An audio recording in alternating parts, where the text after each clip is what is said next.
Je crois que le moment que nous vivons est un moment extrêmement grave. Parce que, comme vous le dites, je suis né avant les indépendances. Je ne cache pas mon année de naissance. Je suis né en 1946, donc quelque temps avant les indépendances. À notre époque, c'était la coloniale.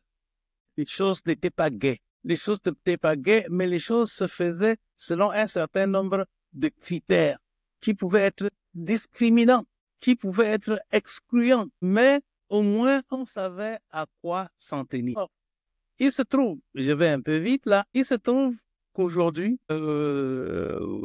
des dizaines d'années après l'indépendance, j'ai l'impression qu'on n'a plus de repères. On a perdu tous les repères.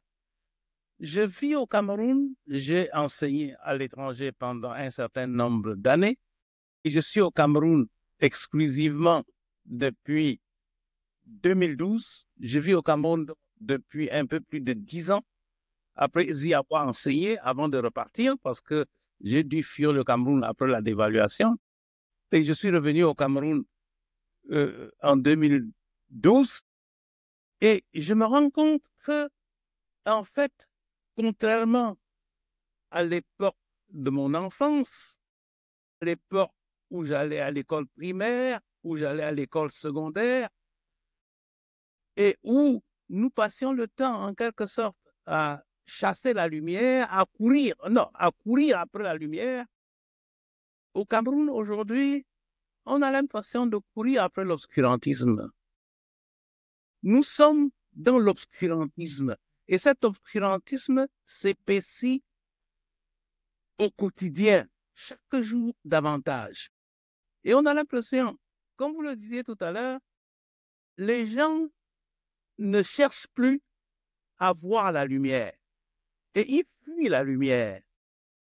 Et je trouve cela terrible pour un pays en développement, pour un pays qui doit rechercher quelque chose qui lui permet de se projeter, d'aller de l'avant.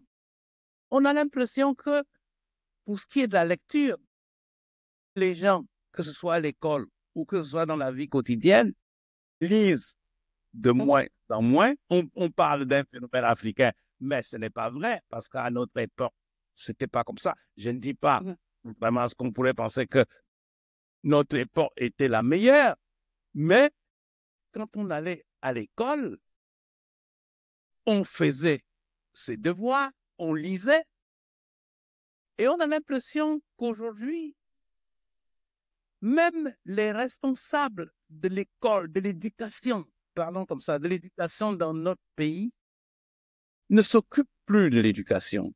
Ils s'occupent en quelque sorte de ce que je pourrais appeler plus simplement l'obscurantisme, que ce soit l'école primaire, que ce soit l'école secondaire, l'enseignement supérieur.